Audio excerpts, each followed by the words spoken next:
శత్రుచ్ఛేదైకమంత్రం సకల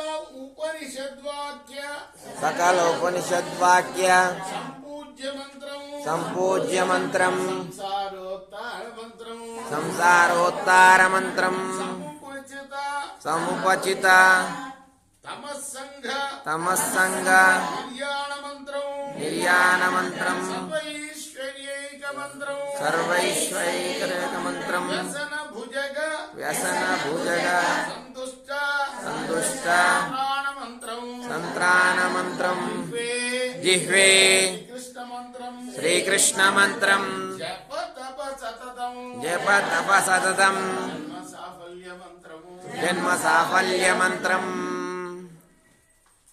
శత్రువుల్ని నాశనం చేసే ఏకైక మంత్రం, సకల ఉపనిషత్తు వాక్యాల చేత ప్రతిపాదింపబడిన మంత్రం, సంసారం నుండి తరింపజేసే మంత్రం, అలానే అజ్ఞానం అనే తమస్సుని, అంటే తమస్సు అంటే చీకటి, అజ్ఞానం అనే చీకటిని నశింపచేసే మంత్రం, అలానే సకల ఐశ్వర్యాల్ని కూడా ప్రసాదించే మంత్రం, దుర్వ్యసనాలని నశింపజేసే మంత్రం, జన్మ సాఫల్యం కలిగించే మంత్రం. ఏంటి జన్మ సాఫల్యం? ముక్తే. అదేమిటయ్యా అంటే శ్రీకృష్ణం, శ్రీకృష్ణ శ్రీకృష్ణ శ్రీకృష్ణ అని అనుకుంటమే, అదే పెద్ద మంత్రం. కాబట్టి ఓ నాలుక ఆ కృష్ణ కృష్ణ కృష్ణ నామాన్ని ఎప్పుడు పలుకుతూ ఉండవే అని ఈ శ్లోకానికి అర్థం. వ్యామోహ ప్రశమౌషధం ముని మనోవృత్తి ప్రవృత్యౌషధం దైత్రేంద్రార్తికరౌషధం త్రిభువనే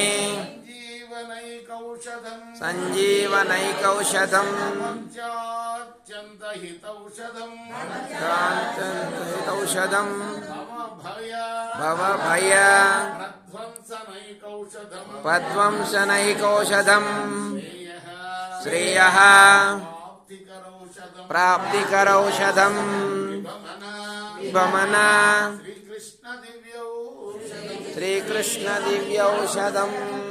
వ్యామోహం అనే దాన్ని శమింపజేసే ఔషధము, అలానే మనోవృత్తుల్ని నశింపజేసి స్థిమితత్వాన్ని కలిగించే ఔషధము, రాక్షసులనే ఘోర వ్యాధుల్ని తెగడార్చే ఔషధము, ముల్లోకాల్ని కూడాను ఉజ్జీవింపజేసే ఔషధం, అలానే భక్తులకు అత్యంత హితాన్ని చేకూర్చే ఔషధం, సంసారం అనే భయాన్ని ధ్వంసం చేసే ఔషధం, శ్రేయస్సును ప్రసాదించే ఔషధమైన శ్రీకృష్ణ నామం అనే దివ్య ఔషధాన్ని ఓ మనసా నువ్వు ఎప్పుడు పానం చేస్తుండు అని అర్థం ఈ శ్లోకాన్ని. కృష్ణార్పణ సాయి కృష్ణ.